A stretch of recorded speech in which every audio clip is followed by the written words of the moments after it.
উত্তরের জেলা সদর ধর্মনগরে রাজ্য সরকারের উন্নয়নমূলক প্রকল্পের আরও একটি নতুন সংযোজন, তাও আবার প্রাণী সম্পদ বিকাশ দফতরের উদ্যোগে। ধর্মনগর জেলা মেডিকেল স্টোর ও পশুপালনের হাসপাতালের নতুন ভবনের উদ্বোধন করলেন দফতরের মন্ত্রী সুধাংশু দাস।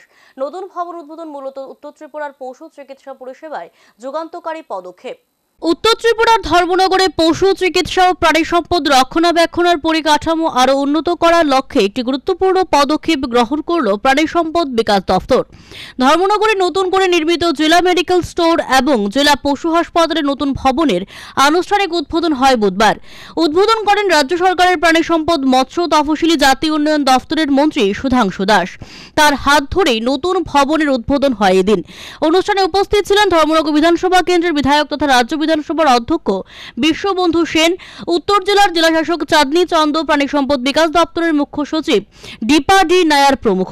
অনুষ্ঠানে সভাপতিত্ব করেন ধর্মনগর পৌর পরিষদের চেয়ারপারসন মিতালি সেন দাস। অনুষ্ঠানে বক্তব্য এক বাক্যে স্বীকার করেন এই আধুনিক ভবনগুলির উত্তর ত্রিপুরা পশু চিকিৎসা পরিকাঠামোকে এক নতুন উচ্চতায় নিয়ে যাবে। রোগ নির্ণয় এবং চিকিৎসা পরিষেবা এখন আরও দ্রুত, কার্যকর ও সাধারণ মানুষের নাগালের মধ্যে আসবে বলে আশাবাদ ব্যক্ত করেন তারা। মন্ত্রী সুধাংশু দাস বলেন, পশু সম্পদের উন্নয়ন শুধু কৃষির সঙ্গে যুক্ত পরিবারগুলোর নয়, গোটা গ্রামীণ অর্থনীতির জন্য অত্যন্ত গুরুত্বপূর্ণ। এই ধরনের পরিকাঠামো নির্মাণ সরকারের অঙ্গীকারের প্রতিফলন। জেলাশাসক চাঁদনী চন্দন জানান, এই আধুনিক হাসপাতাল এবং মেডিকেল স্টোরের মাধ্যমে পশু চিকিৎসার ক্ষেত্রে আরও মানসম্পন্ন বিজ্ঞানসম্মত পরিষেবা প্রদান করা সম্ভব হবে।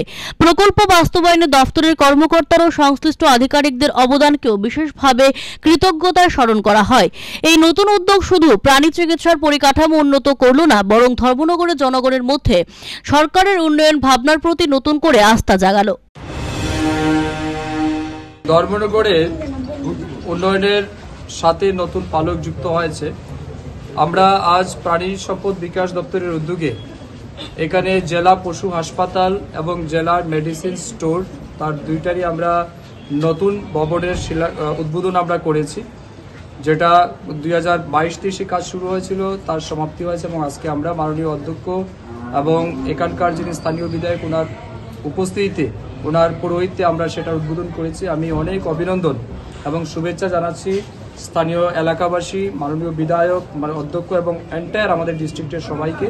আমাদের এই ডিস্ট্রিক্ট হসপিটাল ইনফ্রাস্ট্রাকচার ডেভেলপমেন্ট করার মূল উদ্দেশ্য হচ্ছে যাতে এখান থেকে আমাদের জেলার প্রাণী পালক যারা আছেন তারা যাতে সব রকমের ফ্যাসিলিটি পায় এবং মেডিসিনও যাতে তারা প্রপারলি পায়, সেগুলিকে যাতে মনিটরিং করা যায়, তার জন্য আমরা নতুন ভবন তৈরি করেছি।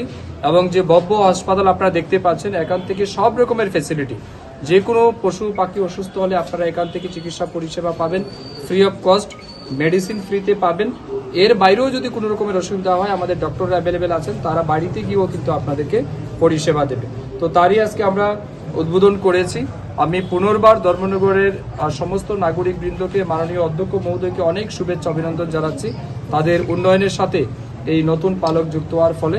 এবং আমাদের দপ্তরের সবাইকে আমরা আবেদন জানিয়েছি তারা যাতে সর্বোচ্চ দায়িত্ব নিয়ে মানুষকে পরিষেবা প্রদান করে।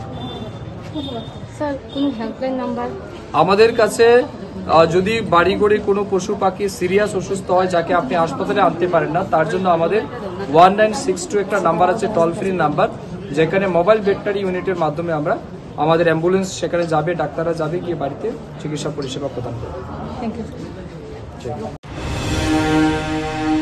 Bureau report, search India TNN।